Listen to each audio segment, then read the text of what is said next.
আসসালামু আলাইকুম বন্ধুরা, আজকে আবারও চলে এলাম একটি রেসিপি নিয়ে। আজকে আমি ওটস দিয়ে সকালের নাস্তা বানাবো। তোমরাও যদি এইভাবে বানিয়ে বাড়ির সকলকে খাওয়াও, সবাই খেয়ে খুব প্রশংসা করবে। খেতে এতটাই মজার হয়। তাহলে চলো কিভাবে বানাই সেটাই তোমরা দেখো।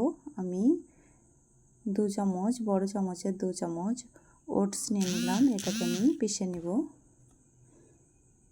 এরকমভাবে পিষে নিতে হবে। আমি একটা গাজর নিয়ে এটাকে গ্রেট করে নিচ্ছি, আর ধনেপাতা, পেঁয়াজ, কাঁচামরিচ এগুলোকে আমি কুচিয়ে নিয়েছি। তোমরা চাইলে আরও অন্য কোনো সবজি দিয়ে নিতে পারো।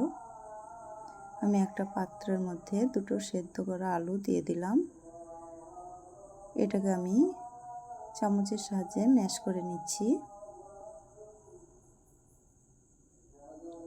কেটে রাখা সবজিগুলো আমি দিয়ে দিলাম।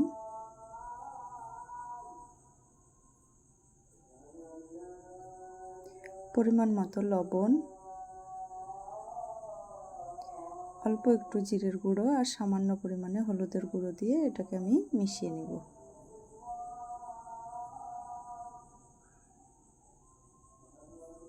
পিষে রাখা ওটসটা আমি দিয়ে দিলাম, আর বড় চামচের 1 চামচ আমি আটা দিয়ে দিলাম। এটা আমি ঠান্ডা পানিতে গুলে নেব। তোমরা চাইলে এর মধ্যে ডিম আর খাবার সোডা একটু দিয়ে নিতে পারো। এটাকে আমি এইভাবে গোলা বানিয়ে নিলাম। খুব ঘনও হবে না, খুব পাতলাও হবে না। আমি একটা প্যান বসিয়ে ওর মধ্যে তেল দিয়ে 2টো কারি পাতা দিয়ে দিলাম, আর অল্প একটু কালো সরিষা দিয়ে দিলাম। আমি প্যানের মধ্যে ব্যাটারটা দিয়ে এইভাবে পিঠার আকারে দিয়ে ঢাকনাটা বন্ধ করে কিছুক্ষণ এটাকে ভেজে নিব। এক পিঠ যখন হয়ে যাবে তখন এটাকে উল্টে নিতে হবে।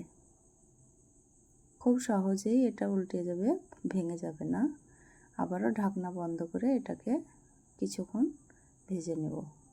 এটা আমার ভাজা হয়ে গেছে, দেখো কত সুন্দর হয়েছে।